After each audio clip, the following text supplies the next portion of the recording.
Nginibingelele kuphina kuphela nibukele khona MNTV channel ubingelayo ngumsizi ngumfana kaNtshangase ngiphuma phansi le kwanongoma la ngiphuma khona kwamhlanje siphuma engakanani ngoba nasemanje zendoda yenela.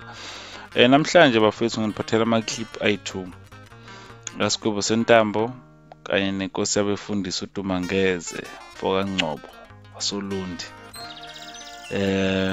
Sgwebo uke waposta ivideo yakhe ehleli nento yakhe ngathi into yakhe ngoba ihlezi naye emuntweni eveza ukuthi yena akafihli into emfakela imali iyona le. Nawe umnazi wemali ngihamba nawo mthathu indaba.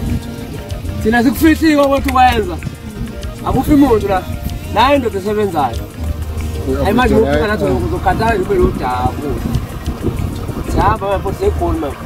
Awubambe ikhanda. Siyokwenza isithi yaSgwebo manje entsha. Abantu bazoyithanda futhi. Akulungile bafowethu. Baveza-ke lokho akuvezile okusanyokana. Ngeke ngabona enye post futhi bethi hawu kaNosgwebo ucheme nokhuzane ngoba befuna ichwane. Angisazi noma ichwane noma inyoka ibisigula. Ya uvezile Sgwebo lokho akuvezile. Waseqhamuka kuDumangeze Gcobo. Ebuza naye ukuthi mhlambe weSgwebo sentambo le nyoka yakho ngoba uzokhipha nje iyakufakela nodanaliya ngoba beveze imfumba yemali yabephethe uDumangeze Gcobo.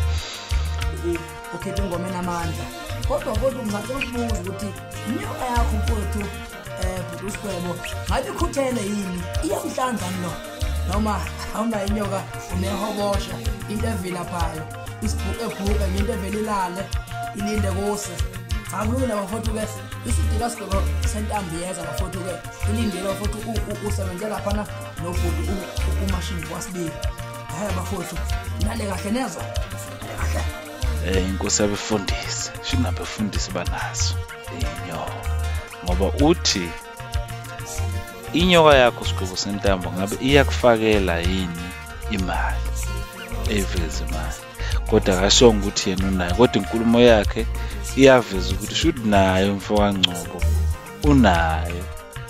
Wasithi ke ubongela abantu abebeqashwe emcimbini waseswazini ngoba yena usakholelwa ukuthi uyivukani noma ucabanga ukuthi uyivukani kodwa ke ngendlela abantu abazi ngawo umculo wakhe I don't think ukuthi mina uyivukani ngokwami ezumsizi under MNTV channel ngisho njalo because I don't think because ngiyamazi uDumangeze esaqala sithi yokuqala wayiletha kimi wangepha lesibili wangepha uzokhipha futhi manje esithathu letha lona awekho spell because besingakazani khuluma ngalaka maskani la sisazana khona. Ngiyacela ukuthi mbukele MNTV channel usubscribe uqhubeke nokubukela inhlelo zethu ngikuthanda kakhulu.